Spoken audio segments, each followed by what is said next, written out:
9 match के बाद सिर्फ 3 जीत। मुंबई इंडियंस की गाड़ी आईपीएल 2024 में काफी रुक रुक कर चली है। क्या कारण है इसके पीछे, आइए जानते हैं इरफान पठान से, ESPN cricket for time out Hindi में। Sir, thank you for your time. एक टीम जिसे प्रबल दावेदार माना जा रहा था ऑलमोस्ट हर जगह से, ऐसे असफल कैंपेन के पीछे आपके हिसाब से what are the main reasons? देखिए, बॉलिंग एक तो सबसे बड़ी कंसर्न रही है और मुझे लगता है कि बॉलिंग को मैनेज करना भी एक बहुत बड़ी कंसर्न है।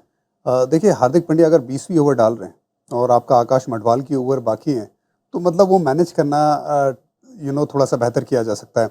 बुमराह को एक्स फैक्टर की तरह, एक सरप्राइज फैक्टर की तरह यूज़ किया जा सकता था फ्रेजर मैकगर के सामने, क्योंकि वो कभी नहीं खेले थे और आपको पता है कि उनका जो स्ट्राइक रेट है वो लगभग 250 का है, तो वहाँ पे उनको इस्तेमाल किया जा सकता था। स्पिन को इतना ज़्यादा कॉन्फिडेंस नहीं दिला गया। मुझे याद है एक मैच चेन्नई के सामने जब विकेट निकाला था लेफ्टिनेंट बल्लेबाज का श्रेयस गोपाल ने, उसके बाद ओवर ही नहीं डाला, अगली ओवर डाली ही नहीं। सो ये जो छोटी छोटी जो गलतियां हुई है, जो बड़ी आपको चुनौतियां देती है आगे जाके, और वो चुनौतियां मिली है मुंबई इंडियंस को, उसका रीज़न यही है। अगर आप पेपर पे इस टीम को देखेंगे, आपको लगेगा ही नहीं कि ये टीम इस सिचुएशन में हो। मेरी भी टॉप 4 में थी वो, और मैं अभी भी उन्हें बैक कर रहा हूँ कि ये टीम इतनी तगड़ी टीम है कि भाई आपके पास मैच विनर्स है, और ऐसे match winners, Indian match winners, आप किसी भी फ्रेंचाइज में उठा के रख लो, आपको इतने बड़े बड़े मैच विनर्स नहीं नजर आएंगे। चाहे वो रोहित शर्मा हो, ईशान किशन हो, सूर्य कुमार यादव हो, हार्दिक पांड्या खुद वो मैच विनर रह चुके हैं। तो एक से बढ़कर एक बुमराह जैसा अगर आपके पास गेंदबाज हो, और बुमराह तो पिछले साल थे भी नहीं, तो भी ये टीम क्वालिफाई कर गई थी। तो मुझे काफ़ी उम्मीद थे, और होपफुली अब मैंने बैक किया है तो मैं पूरा सीजन बैक करूंगा। ये डिसीजन मेकिंग का जो मुद्दा आपने छेड़ा, इसके पीछे क्या कारण हो सकता है? क्योंकि काफ़ी सीजन हो सकते हैं जहां एक बहुत अच्छी टीम ऐसे सिचुएशन में अपने आप को पाए जहां बहुत प्लेयर्स आउट ऑफ फॉर्म है, लेकिन मुंबई का टैक्टिकली ऑफ रहना ये हमने ज़्यादातर नहीं देखा है। नहीं देखा। ये ज़्यादा सरप्राइजिंग है। देखिए, मेरा ये मानना है, जब रोहित शर्मा कैप्टन हुआ करते थे ना, उनका इन्वॉल्वमेंट बहुत ज़्यादा हुआ करता था। उनका जो टैक्टिकली इन्वॉल्वमेंट था वो कमाल था। और वो मैचअप में बड़ा मानते थे। उनका जो मैचअप का जो डिसीजन मेकिंग होता था वो काबिल तारीफ होता था। उसमें हार्दिक पांड्या पीछे रह गया। अब देखिए, ये ऐसा नहीं है कि कोई हम ऐसे कैप्टन की बात कर रहे हैं जिसने कप्तानी की नहीं है। सपोज अगर ये हार्दिक पांड्या की पहले साल की कप्तानी होती, तो शायद मैं इतनी खुल के ये बात ना करता कि यार चलो ठीक है, पहला साल है, गलतियां होती है, आप आगे बढ़ते हो। पर आप तो कर रहे हो कप्तानी, आप गुजरात में 2 बार फाइनल खेल के आए हो, 1 बार जीत के आए हो, तो यहाँ पे आपसे क्या ऐसी गलती हो रही है कि आप ऐसी जो बेसिक गलतियां होती है, जो मैचअप की भी गलतियां होती हैं, वो आप बार बार कर रहे हो। और ऐसा नहीं है कि आपके पास विकल्प नहीं है। मैंने जो आकाश मडवाल की बात की थी, जहाँ पे खुद आ रहे, तो ये क्यों आ रहे, कई बार खुद पहले ओवर डाल रहे।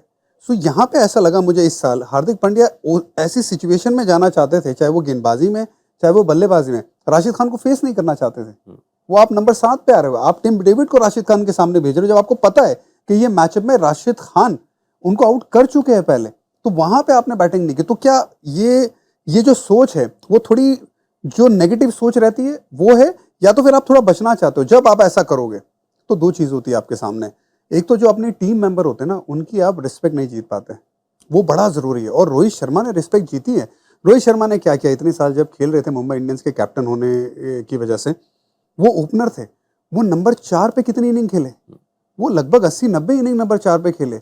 ऐसा नहीं है कि वो खेलना चाहते थे, पर उन्होंने किया ना, वो मुश्किल काम किया ना। आपको मुश्किल काम करना है बतौर कैप्टन, आप आसान काम करोगे तो फिर आपके लिए दिक्कत होगी। तो मुझे ये महसूस हुआ जो देख के, जो रिजल्ट बार बार देख के, कि ऐसा लग रहा है कि थोड़ा आसान काम करने जा रहा है हार्दिक। और ऐसा नहीं कि ये काम बंदा मुश्किल काम नहीं कर सकता, कर सकता है, और नहीं कर रहा, इसी वजह से मुझे लग रहा है कि इसे करना चाहिए।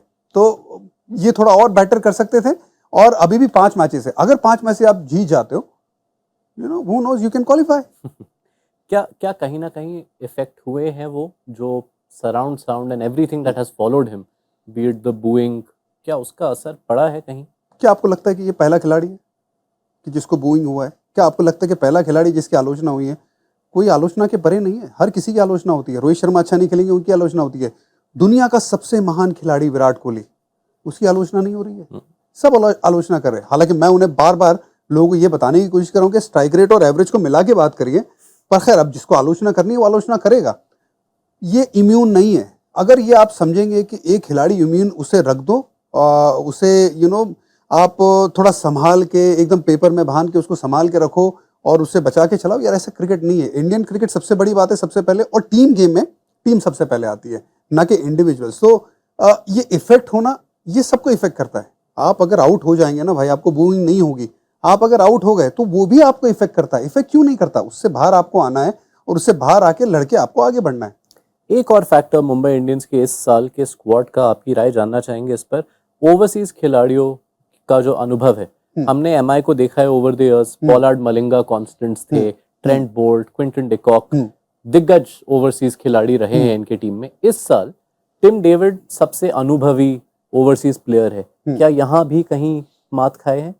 आप देखिए, वो फर्क तो पड़ता ही है। आप अगर कंपेयर करेंगे पोलार्ड से, तो पोलार्ड तो प्रूवन मैच विनर रहे। अब उनके कंपैरिजन में अगर टिम डेविड की बात करें, तो यार वो आने वाले टाइम में अगर वो सपोज 10 साल खेल जाते हैं मुंबई इंडियंस के लिए, तो उनका भी ओहदा उतना बड़ा हो सकता है जितना पोलार्ड का है। लेकिन टैलेंट तो है ना भाई, टैलेंट है, बड़ा रीच है, ताकत है, और उस तरीके का अभी तक परफॉर्मेंस देखने को नहीं मिला जहाँ पे ये मैच जिता दें। तो ज़रूर एक फैक्टर रहा है, और दूसरा फैक्टर बैटिंग भी रहा है कि बैटिंग की जो इनकन्सिस्टेंसी है वो भी फैक्टर रहा है। लेकिन देखिए, ये छोटी छोटी जो कड़ियाँ होती है ना, एक दूसरे से जुड़ी हुई होती है।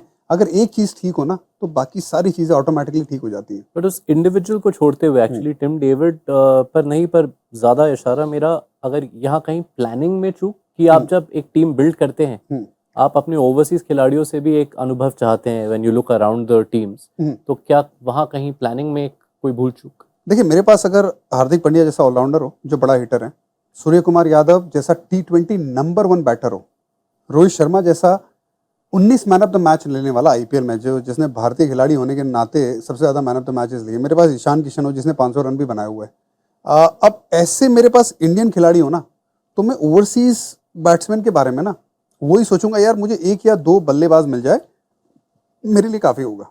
तो मुंबई इंडियंस ने जो सोचा उस मामले में, मतलब कुछ गलत नहीं है। जहाँ पे आपके पास 5 मैच विनर है, आप ढूंढते रह जाओगे दूसरी टीम में। इंडियन मैच विनर आपको नहीं मिलते इतने आसानी से।